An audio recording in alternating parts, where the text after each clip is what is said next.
Well, often those things come out of limitations, right? So you look at it and you go, if only it could do this.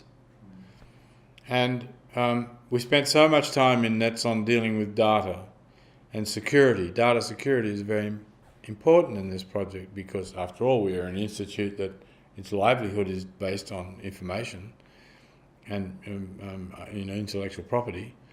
And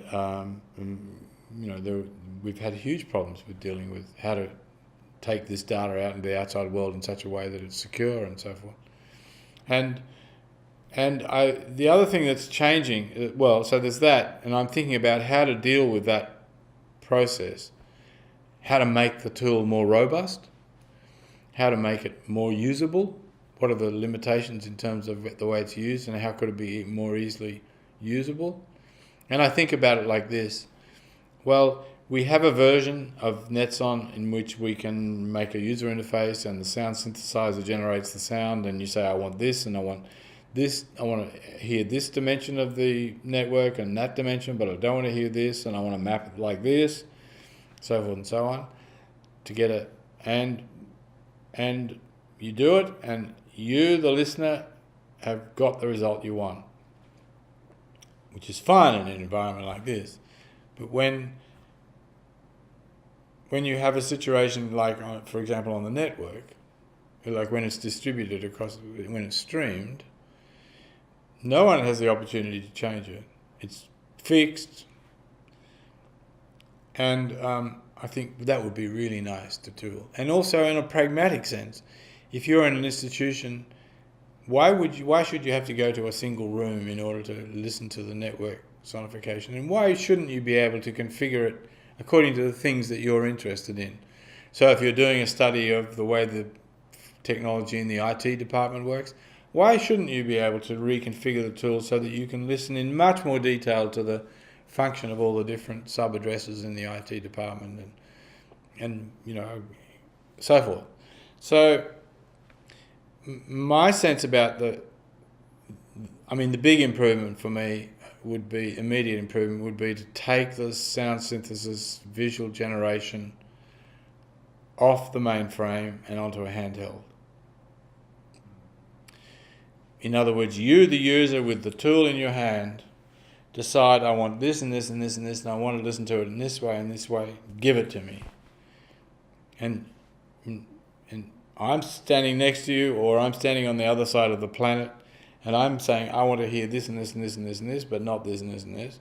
And if you multiply that by, I don't know, make it 20,000 people, then you can't have 20,000 synthesis engines back here in Erlangen generating the sound in order to feed it to your mobile device, even if your mobile device could handle, and the network could handle that data rate. So my sense about it is, in order to liberate it from that, is that what you do is you do all the sound synthesis and you do the mapping on the handheld yourself, and you send commands back to the main server to say, give me not the data, give me the synthesis parameters for these sounds that I'm asking for that are mapped in this particular way. So it simply becomes a control function. The handheld device does all the work, sound synthesis and image generation, and back at base, so to speak, back on the server, it's just saying, well, this guy wants to have these parameters sent because this has happened. In the data, this has happened. Therefore, the synthesis parameters are got to be that for that person because of the setting. And then you can see that could become a distributed processing issue. You could do it. The main server is not generating sound or image at all. All it's doing is data processing, and then that could be parallelized if you wanted to make it 100 people or 1,000 people. You just put another machine on running the synthesis, running that process. And then we have a very interesting tool. Then we have a tool which can be used by management because they can do all sorts of studies that they want to study. They can choose what it is they're listening to. And the other important thing that comes through that is you get data security because you're not actually sending data across the Ethernet.